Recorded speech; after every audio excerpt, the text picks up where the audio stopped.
안녕하세요. 파이팅 홍공TV입니다. 오늘은 100% 듣기로 합격하는 공인중개사 1차 민법 스피드 암기 노트 물권법 파트 첫 번째 시간을 진행하도록 하겠습니다. 물권법 파트는 우리 시험에서 가장 출제 비중이 높은 파트죠. 35점이 걸려있는 만큼 좀 더 집중해서 꼼꼼히 보셔야 됩니다. 그럼 바로 시작합니다. 자, 일단 이 물권 일반에 대해서 먼저 설명드리고 소유권, 전세권, 저당권 같은 개별 물권에 대해서 쭉 살펴보도록 하겠습니다. 물권이란 특정 물권을 직접 지배해서 이익을 얻는 권리를 말합니다. 그 특성으로는 일단 직접 지배해야 되는 직접 지배성이 있다. 특정 물권에 대해 직접 지배해서 이익을 얻는 권리지 어떤 사람에 대해서 무엇을 요구할 수 있는 권리가 아닙니다. 즉 채권과는 다른 말이다. 즉 물권은 다른 사람의 일정한 행위를 요구하는 채권과는 다릅니다. 다른 사람의 행위를 개입하지 않고 물건을 직접 지배하는 직접 지배성이 있다. 따라서 타인의 간섭을 배제하고 독점적으로 이익을 얻는 배타성을 가집니다. 물건은 배타성이 있다. 직접 지배성, 배타성, 물건의 특징이다. 또한 모든 사람에게 주장 가능한 절대성을 가지고 있는데요. 자, 채권의 경우는 특정인인, 채무자에게 권리를 주장 가능한 거죠. 이런 채권과는 달리 물건은 모든 사람에게 주장 가능한 절대성을 가지고 있다. 직접 지배성, 배타성, 절대성이 이 물건이 채권과 구분해서 가지는 특성이 되겠습니다. 자, 그리고 이 물건은 일물 일권주의의 특징을 가지고 있어요. 하나의 물건에는 원칙적으로 하나의 물건만이 존재한다는 원칙이다. 일물 일권주의. 하지만 사실상 예외가 매우 폭넓게 인정되고 있습니다. 요 예외들을 잘 알고 있어야 돼요. 하나의 물건에 하나의 물건이 존재하는 일물 일권주의의 예외는 부동산 일부에 대한 용익물권, 명인 방법을 갖춘 수목과 미분리 과실, 그리고 농작물에 대해서는 이 일물 일권주의의 예외로 적용되는데요. 어떤 하나의 토지가 있을 때 이 토지에는 하나의 물건만이 존재해야 되지만 부동산 일부를 이용하고 이익을 얻는 용익물권, 그리고 명인 방법을 갖춘 수목, 미분리 과실과 농작물들은 요 토지와 분리해서 다른 하나의 물건으로 존재를 할 수 있다. 요런 바로 일물 일권주의의 예외적인 경우가 되겠어요. 보통 토지와 그에 부합한 물건은 일반적으로 하나의 물건으로 보기 때문에 이렇게 부동산 일부의 용익물건이나 명인 방법을 갖춘 수목, 미분리 과실, 농작물 등 별개의 물건으로 다루어지는 경우 일물 일권주의의 예외가 된다. 그리고 벌채된 수목의 경우에는 당연히 토지와 분리가 됐으니까 독립된 물건이 되겠습니다. 자, 참고로 이 명인 방법이란 수목이나 농작물 등의 소유가 누구인지 표시하는 그 방법을 명인 방법이라고 합니다. 이름표를 달아놓는다 이렇게 생각하시면 되겠어요. 그래서 이 명인 방법이 있으면 토지와 독립된 물건이 된다. 하지만 앞에서 나왔던 이 농작물의 경우에는 명인 방법이 없어도 독립된 물건으로 보고 이 농작물을 경작한 자가 소유권을 취득하게 됩니다. 그래서 토지를 매매했을 때 거기 아직 추수가 끝나지 않은 벼가 자라고 있다거나 땅속에 고구마를 심었다. 자, 내가 땅 샀다고 내가 주인이라고 함부로 캐내거나 뽑아버리면 안 되겠죠? 농작물의 경우 명인 방법 없어도 독립된 물건이기 때문에 경작한 자가 소유권을 가지고 표지판 세우지 않았다고 함부로 뽑아버릴 수 없다. 그에 반해 아직 벌채되지 않은 수목, 나무가 심어져 있다 하면 명인 방법을 갖추어야 독립된 물건이 됩니다. 요거 주의해 주십니다. 수목은 명인 방법 갖춰야 된다. 농작물은 명인 방법 없어도 독립된 물건이다. 그리고 한 동의 건물 일부도 구조상, 이용상 독립성이 있고 구분해서 이용하는 행위가 있으면, 구분 행위가 있으면 독립된 부동산으로 봅니다. 구분 상가라고 들어보셨죠? 주상복합 상가의 각 호수를 생각하면 쉽습니다. 이 경우에 등기 없이도 구분 소유가 성립한다. 구조상, 이용상 독립성을 기본적으로 갖춰야 됩니다. 구조상, 이용상, 그리고 구분 행위, 요 문구에 주의한다. 등기 없이도 구분 소유가 성립합니다. 다음으로 물권, 법정주의에 대해 알아보면 물권의 종류와 내용은 법률로서 정한다는 의미인데요. 따라서 법률로 정해지지 않고 임의로 물권을 만들 수는 없습니다. 그래서 어떤 게 물권이 될 수가 없냐? 이 온천에 관한 권리는 관습법상 물권으로 볼 수 없고 공원 인근의 주민이 배타적으로 사용 가능한 공원 이용권, 이 공원 이용권도 물권으로 인정되지 않는다. 온천권, 공원 이용권은 물권 안 된다. 기억하십시오. 그래서 이 물권은 원칙적으로 국회에서 제정한 이 법률로 정해진다는 게 물권 법정주의입니다. 따라서 법률이 아니라 명령이나 규칙은 포함되지 않습니다. 명령이나 규칙으로 물권의 종류와 내용을 정할 수 있다. 틀린 지문이죠. 하지만 관습법에 의해서는 물권이 인정되는 경우가 있습니다. 바로 관습법상 법정 지상권의 경우에는 관습법으로 물권이 인정되는 경우다. 이 관습법으로 인정되면 법률과 같은 효력을 가집니다. 그리고 물권 법정주의는 이 물권의 종류뿐만 아니라 그 내용도 법으로 정한다는 의미인데요. 원칙적으로 사용 수익권을 대세적 영구적으로 포기했다거나 처분 권능이 없는 소유권은 법이 내용을 정한 소유권이 아니므로 물권 법정주의에 반하기 때문에 물권으로 보지 않는다 이런 말입니다. 왜냐하면 이 소유권의 내용은 사용 수익권과 처분권 이 둘 모두를 가진 것을 원칙으로 하기 때문이에요. 그래서 사용 수익권만 있다거나 처분 권능이 없는 소유권, 법으로 정한 소유권이 아니기 때문에 물권 법정주의에 반한다. 요거 기억하십시오. 자, 이러한 물권의 종류에는 동산에 관한 물권이 있고 부동산에 관한 물권이 있는데요. 동산에 대한 물권은 점유권, 소유권, 유치권, 질권이 있고 부동산에도 점유권, 소유권, 유치권은 공통적으로 들어가고 질권 대신에 저당권이 있고요. 지상권, 지역권, 전세권은 부동산만 가질 수 있는 물권이에요. 지상권, 지역권, 전세권. 그리고 요 물권을 나눌 때 점유권과 그 나머지를 본권으로 해서 이렇게 둘로 나눌 수 있습니다. 점유권과 그 나머지 본권으로 나눌 수 있고 이 점유권을 제외한 이 본권은 다시 소유권과 그 밖에 제한 물권으로 나뉩니다. 물권에서 점유권을 제외하면 본권이 되고 본권에서 풀파워를 가진 소유권을 제외한 물건이 이 제한 물건이 되겠습니다. 그래서 이 소유권을 제외한 제한 물건에는 다시 담보 물건인 유치권과 저당권, 질권이 있고요. 유저질, 담보 물건에는 유저질이 있고, 용익 물건에는 지상권, 지역권, 전세권이 있습니다. 부동산에만 해당하는 용익 물건에는 지상권, 지역권, 전세권, 찌찌전이 있다. 제한 물건은 담보 물건과 용익 물건으로 나뉘는데, 담보 물건에는 유저질, 유치권, 저당권, 질권 있고, 용익 물건에는 찌찌전, 지상권, 지역권, 전세권이 있다. 담보 유저질, 용익 찌찌전입니다. 담보 유저질. 자, 바로 기출문제 한번 풀어보면, 물건에 관한 설명으로 틀린 것은 민법 제185조에서의 법률은 국회가 제정한 형식적 의미의 법률을 의미한다. 자, 민법 제185조 물권 법정주의입니다. 물권 법정주의에서 물권의 종류와 내용은 법률로서 정한다고 했는데, 이 법률은 국회에서 제정한 형식적 의미의 법률을 의미하는 거 맞습니다. 오다. 하지만 명령 규칙은 안 된다고 했죠. 사용 수익권 등을 대세적, 영구적으로 포기한 소유권도 존재한다. 자, 이 소유권이 되려면 두 가지를 갖춰야 된다 그랬죠. 사용 수익권과 처분권, 이 둘 모두를 갖춰야 비로소 소유권이 되는데, 사용 수익권 등을 대세적, 영구적으로 포기했다? 요건 법으로 정한 소유권이 아닙니다. 2번이 틀렸다. 자, 본 시험에서는 3, 4, 5번 읽을 필요 없이 넘어가야 됩니다. 그래도 여기서는 한번 보면 처분 권능이 없는 소유권은 인정되지 않는다. 맞죠? 처분 권능, 사용 수익 권능 모두 있어야 된다. 그리고 근린공원을 자유롭게 이용한 사정만으로 공원 이용권 나왔네요. 물권 되지 않는다 돼야 되겠죠. 배타적 권리를 취득하였다고 볼 수 없다. 맞죠? 그리고 온천에 관한 권리, 온천권은 관습법상 물권 아니다. 이렇게 돼야 되는데 물권이라 볼 수 없다. 이것도 맞네요. 정답은 2번. 자, 쉽죠? 자, 다음은 공시의 원칙인데요. 이 물권은 존재와 변동에 대해서 외부적으로 표시를 해야 되는, 표상을 갖추도록 하는 이 원칙이 있습니다. 그게 공시의 원칙이다. 부동산의 경우는 등기가 되겠고요. 동산의 경우에는 인도와 점유가 바로 이 물권의 존재 변동에 대해서 외부적으로 표상하는 공시 방법이 되겠습니다. 부동산은 등기, 동산은 인도나 점유다. 그래서 지문으로는 부동산의 경우 등기를 해야 물건이 변동하고, 동산의 경우에는 인도와 점유가 있어야 물권 변동이 발생한다. 이렇게 나오겠죠. 맞는 지문이다. 그리고 공신의 원칙이 있는데요. 공신의 원칙은 믿을 신자죠. 이 공시된 것을 믿고 거래한 자를 보호해야 된다는 원칙입니다. 공시된 것을 믿고 거래하면 비록 공시된 대로 실제 권리관계가 있지 않아도 보호된다는 원칙이 바로 공신의 원칙입니다. 하지만 주의할 것이 이 부동산 등기에 대해서는 적용되지 않습니다. 이거 꼭 기억하신다. 부동산 등기, 공신의 원칙 없다. 부실 등기를 믿고 거래해도 취득이 불가하다. 다만 등기를 믿고 거래하면 선의 무과실은 추정됩니다. 하지만 원칙적으로 부동산 등기에 공신의 원칙 적용되지 않는다. 꼭 암기하셔야 됩니다. 그리고 동산의 점유에는 이 공신의 원칙이 적용됩니다. 따라서 점유자를 믿고 거래했다. 그러면 이 동산,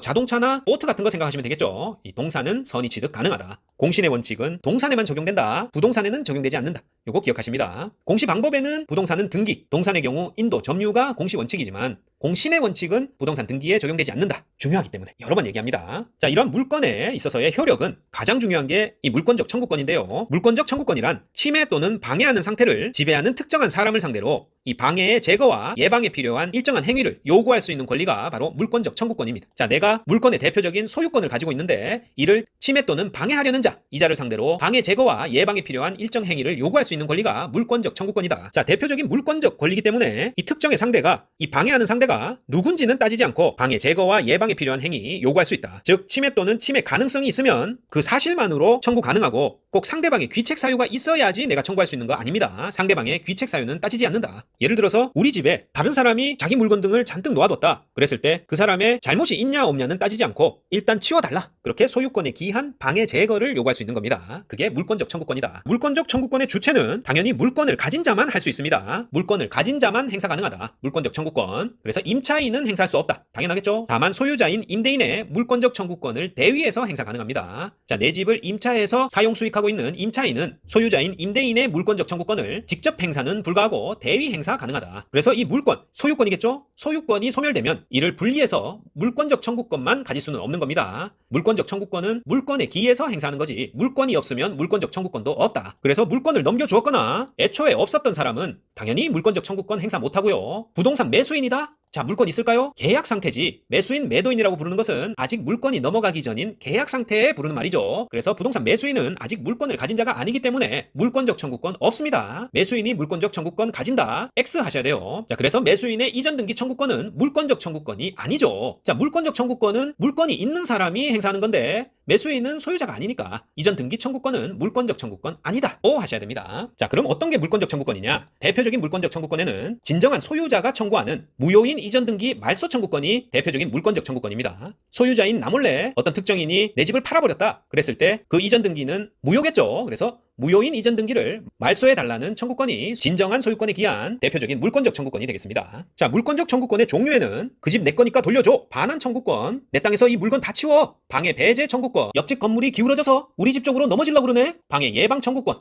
이렇게 있습니다. 반환 청구권, 방해 제거 청구권, 방해 예방 청구권이 있다. 물권적 청구권. 하지만 점유할 권리가 없는 저당권과 지역권자 등은 방해 제거 예방 청구권은 가능하지만 자신에게 반환하라는 반환 청구권은 인정되지 않는다. 점유할 권리도 없으면서 반환하라 그래. 저당권, 지역권자 등은 반환 청구권 인정되지 않습니다. 자, 하지만 원상태로 원래 점유하고 있던 자에게 반환하라는 그런 청구는 가능하다. 저당권, 지역권자는 자신에게 반환하라는 반환 청구권은 인정되지 않는 반면에 원래 점유하고 있던 점유자에게 반환하라는 청구는 가능하다. 점유할 권리가 없기 때문에 그래요. 자신에게 직접 반환하는 청구는 점유할 권리 있는 자만 할 수 있다. 그리고 방해 배제 청구권을 행사하려면 이 방해라는 게 있어야 되는데, 이 방해라 함은 현재 지속되고 있는 침해를 의미한다. 자, 이와 구별해서 손해는 과거에 이미 발생한 침해를 의미합니다. 이 방해와 다르다. 그래서 이 손해는 방해의 결과로 발생한 거기 때문에 물권적 청구권의 대상이 아닙니다. 방해는 현재 지속되고 있는 침해, 손해는 과거를 의미합니다. 그래서 손해는 물권적 청구권 대상 아니다. 만약에 물권자가 현재 방해 배제를 위해서 물권적 청구권을 행사한다, 그랬을 때는 과거에 발생한 손해에 대해서는 손해배상을 청구하면 됩니다. 이렇게 둘 다 따로따로 별개로 청구할 수 있다. 현재 방해 배제를 위한 물권적 청구권, 과거 발생한 손해에 대해서 손해배상 청구권, 둘 다 가능하지만 둘은 별개로 따로따로 청구해야 된다. 현재 방해 배제를 위한 것은 물권적 청구권, 과거 발생한 손해는 손해배상 청구, 각각 가능한 것이지 물권적 청구권에 손해배상은 포함되지 않습니다.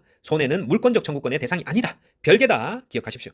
자, 그리고 방해만 있고 아직 손해가 없다면 물권적 청구권 가능합니다. 또 본권에 기한 물권적 청구와 점유권에 기한 물권적 청구로 이렇게 법이 별개로 규정하고 있어요. 그래서 물권은 본권과 점유권으로 나뉘니까 본권에 기한 물권적 청구권과 점유권에 기한 물권적 청구권, 크게는 요 둘로 나눌 수 있습니다. 법이 별개로 규정하고 있다. 그래서 이 본권에는 소유권과 제한물권이 포함되어 있고, 이 제한물권에 속하는 전세권자는 이 전세권에 기한 물권적 청구가 가능하고, 그리고 점유도 하고 있으니까 이 점유권도 있죠. 이 점유권에 기한 물권적 청구권도 행사 가능합니다. 본권과 점유권을 크게 나누고 있기 때문에 본권에 속하는 전세권에 기한 물권적 청구 및 점유권에 기한 물권적 청구 둘 다 가능하다. 자, 그리고 알아둬야 될 것이 이 유치권은 법 규정상 유치권에 기한 물권적 청구는 없습니다. 그래서 유치권에 기한 물권적 청구다, 이렇게 나오면 무조건 틀립니다. 오로지 이 유치권도 점유를 기본으로 하고 있기 때문에 점유권에 기한 물권적 청구권을 행사해야지, 유치권에 기한 물권적 청구다, 바로 X 해야 된다. 자, 그렇다면 이런 물권적 청구권은 이 소멸시효가 어떻게 되냐? 이것도 기억하고 있어야 됩니다. 이 소멸시효란 게 일정 기간 행사하지 않으면 그 권리가 없어지는 제도죠. 이 물권적 청구권의 소멸시효는 채권 이외의 재산권은 20년입니다. 20년의 소멸시효에 해당하지만 소유권에 기한 물권적 청구권은 이 소멸시효가 없다. 이렇게 기억하십니다. 소유권에 기한 물권적 청구권은 20년 소멸시효에 걸리지 않기 때문에 소유권과 분리해서 소유권에 기한 물권적 청구만 별도로 소멸시효가 진행한다 하면 틀린다. 소유권에 기한 물권적 청구권 별도로 소멸시효 진행하지 않습니다. 채권 외 재산권은 20년 소멸시효, 하지만 소유권에 기한 물권적 청구권 시효에 걸리지 않는다. 소유권과 분리하여 별도로 소멸시효 진행한다 하는 문장은 틀렸다. 자, 기출문제 풀어보면 물권적 청구권에 대한 설명으로 틀린 것은 소유권에 기한 물권적 청구권은 소멸시효에 걸리지 않는다. 방금 봤죠? 오고 상대방의 귀책 사유는 물권적 청구권의 행사 요건이 아니죠. 맞는 지문. 상대방의 귀책 사유를 따지지 않습니다. 침해가 있으면 물권적 청구 가능한 것이지 그 행위자의 귀책 사유는 따지지 않는다. 자, 3번 지문. 방해 배제 청구권에 있어 요건으로 요구되는 방해는 개념상의 손해와 구별된다. 맞죠? 방해는 현재 지속되고 있는 침해, 손해는 과거에 발생한 피해를 말합니다. 옳은 지문이고, 임차인은 임차 목적물에 관한 임대인의 소유권에 기한 물권적 청구권을 대위 행사 있다 해야 되는데 없다 돼 있네요. 4번이 틀렸다. 임차인은 자기가 임차한 집에 대해서 임대인의 소유권에 기한 물권적 청구권을 직접 행사할 수는 없고 대위 행사할 수는 있다. 자, 유치권자는 점유권에 기한 물권적 청구권 행사할 수 있다. 맞죠? 점유권에 기한 물권적 청구권 행사할 수 있고, 유치권자가 유치권에 기한 물권적 청구권 행사할 수 없다. 요거 기억하셔야 된다 그랬죠. 그러니까 5번도 옳은 지문이다. 자, 한 문제 더 살펴보면 물권적 청구권에 관한 설명으로 옳은 것은 소유권을 양도한 전 소유자가 물권적 청구권만을 분리, 유보하여 불법 점유자에 대해 그 물권적 청구권에 의한 방해 배제를 할 수 있다. 자, 소유권을 양도한 전 소유자가 물권적 청구권만 분리해서 행사하는 것은 불가능하다고 했습니다. 소유권이라는 물권과 그에 따른 물권적 청구권은 분리가 안 된다. 물권이 없으면 물권적 청구권도 없습니다. 그렇기 때문에 1번은 틀린 지문.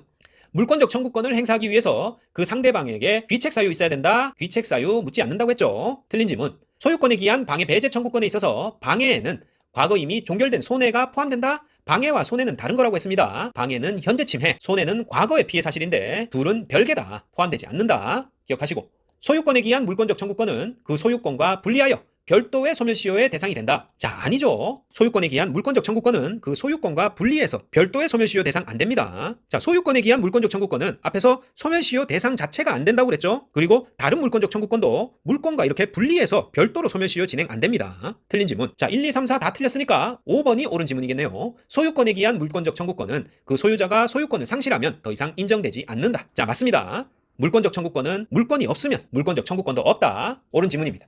자, 이렇게 물권적 청구권까지 알아봤고 이번에는 물권의 변동에 대해서 알아볼 텐데요. 물권의 변동이란 이 물건이 생성되고 변경되고 소멸되는 것을 의미해요. 그러면 어떤 원인으로 물권 변동이 발생하는지, 우선 물권은 법률 행위에 의해서 발생을 합니다. 즉 등기를 해야 물권 변동의 효력이 발생한다. 다만 이 등기라는 것이 이 효력 변동의 발생 요건이지 이 효력이 존속되는 요건은 아닙니다. 이 등기를 하면 변동의 효력이 발생하는 거지 효력 존속 요건은 아니다. 만약에 등기를 해서 효력이 발생했다면 그 이후에 원인 무효로 등기가 말소돼도 소유권 등의 권리를 잃는 게 아니라는 얘기입니다. 유효한 등기를 한 후에 원인 무효로 그 등기가 말소돼도 등기가 없어도 이미 취득한 소유권 등의 권리에는 영향이 없다. 자, 그리고 이 등기를 하지 않아도 효력이 발생되는 경우가 있는데요. 바로 법률 규정에 의한 변동이 발생했을 때입니다. 상속이나 형성 판결, 공용 징수, 수용 등을 의미하죠. 경매, 기타 법률 규정에 의한 물권의 효력은 등기하지 않아도 발생한다. 건축물 신축 등에 의한 원식 취득도 법률 규정에 의한 등기 없이 효력이 발생하는 경우가 되겠고요. 구조상, 이용상 독립성을 갖춘 건물 일부의 구분 소유권 역시 등기하지 않아도 효력이 발생한다. 그리고 법정지상권, 관습법상 법정지상권 역시 등기하지 않아도 효력이 발생하는 경우.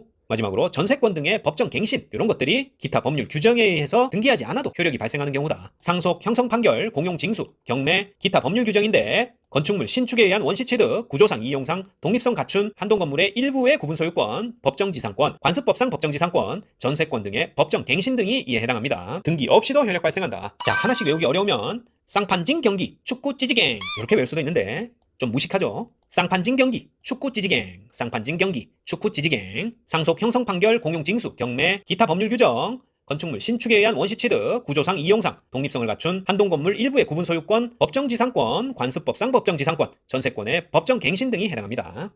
자, 그리고 판결의 경우에는 권리관계의 변동을 바로 발생시키는 이 형성 판결을 의미하는데요. 판결은 형성 판결이다. 이 형성 판결의 경우 이 물권의 효력 변동의 시기는 바로 판결 확정 시입니다. 형성 판결은 판결 확정 시 변동된 효력이 발생하고, 따라서 법률 행위를 원인으로 하는 이행 판결의 경우에는 등기 없이 물권 변동 효력이 바로 발생하는 거 아니다. 형성 판결은 쌍판징 경기 할 때 그 판결을 의미하고 등기 없이 효력이 발생하는데 이 판결 확정 시 물권 변동 효력이 바로 발생하고, 이행 판결은 법률 행위를 원인으로 하기 때문에 등기해야 효력이 발생하는 겁니다. 그래서 소유권 이전 등기 청구 승소 판결은 이행 판결입니다. 이행 판결은 등기 후에 효력 발생한다 그랬죠. 판결 후에 등기를 청구하여 이전 등기가 완료되어야 소유권 이전이라는 물권 변동의 효력이 발생한다는 말입니다. 뭐가 이행 판결이냐? 소유권 이전 등기 청구 승소해서 승소 판결 받았다. 요게 이행 판결이라는 얘기입니다. 승소했다고 바로 소유권 효력 변동이 있는 게 아니라 등기를 해야, 이전 등기가 완료돼야 소유권 이전이라는 물권 효력 변동이 발생한다. 자, 하지만 공유물 분할 판결, 요건 형성 판결입니다. 공유물 분할 판결은 형성 판결이기 때문에 등기하지 않아도 바로 확정 판결 시 효력 변동 효과가 발생하는데, 다만 공유물 분할 판결을 받지 못한 상태에서 소송 과정에서 합의나 협의에 의해서 조정이 성립했다.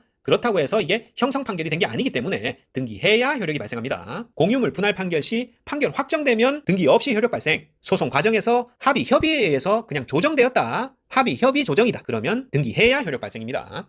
그리고 쌍판징 경기에서 경매의 경우에는 낙찰자가 매각대금을 완납하면 매각대금 완납이 물권 변동 효력 발생의 요건입니다. 경매의 경우 낙찰자 매각대금 완납, 요걸 기억하시면 돼요. 등기 없이 효력 발생한다. 그리고 쌍판징의 상속과 유사한 것이 포괄유증인데요. 포괄유증 역시 상속과 유사하기 때문에 등기 없이 효력 발생한다. 포괄유증, 등기 필요 없다. 자, 이렇게 법률 규정에 의해서 물권 변동의 효력이 발생하는 경우 취득할 때는 등기가 필요 없지만 이미 취득한 것을 다른 사람에게, 타인에게 이전하기 위해서는 당연히 등기가 필요합니다. 등기 없이도 취득한 법률 규정에 의한 물권 변동의 경우 타인에게 이전하기 위해서는 등기가 필요하다. 그리고 예외적으로 점유 취득 시효 같은 경우에는 그 요건상 등기해야 권리 자체를 취득할 수 있습니다. 부동산 점유 취득 시효는 20년간 소유의 의사로 평원 공연하게 부동산을 점유했을 때 점유자가 소유권을 취득한다는 내용인데, 이 경우 20년의 시효 기간이 완성한 것만으로 바로 소유권을 취득하는 것이 아니고 요건상 예외적으로 점유자 명의로 등기해야 소유권을 취득하게 됩니다. 그리고 이 물권 등의 기간이 정해져 있으면 그 기간이 종료되면 그 물권이 소멸하기 때문에 등기가 필요 없다. 물권에 기간이 있으면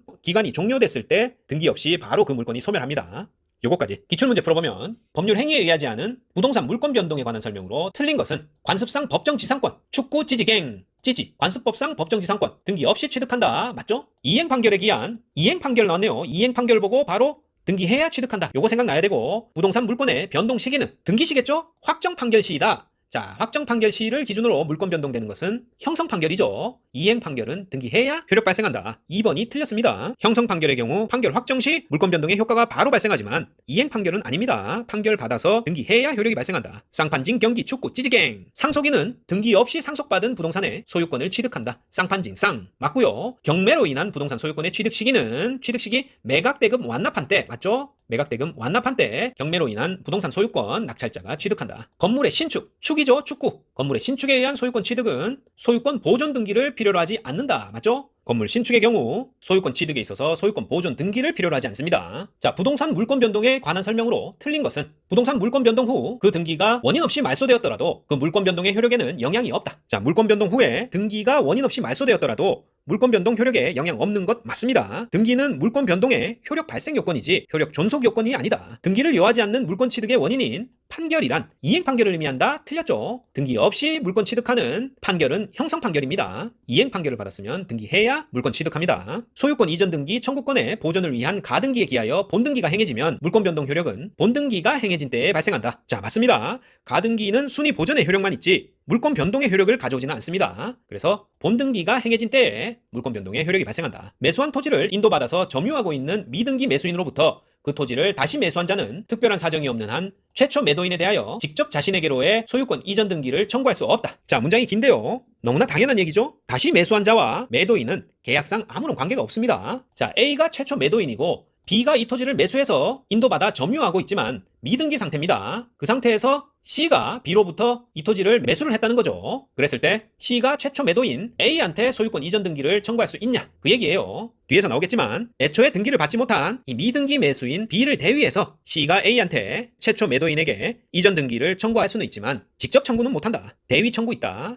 요것만 기억하십니다. 옳은 지문이고, 강제 경매로 인해서 성립한 관습법상 법정지상권 등기 필요 없죠? 하지만 법률 행위에 의해 양도할 때는 등기가 필요하다고 했죠. 법정지상권을 경매에 의해서 취득하는 것은 등기 없이 취득하지만 이를 다시 양도하기 위해서는 등기가 필요하다고 했습니다. 5번도 옳은 지문이다. 그래서 답은 2번입니다. 등기를 요하지 않는 물권 취득의 원인인 판결은 이행 판결이 아니라 형성 판결이다.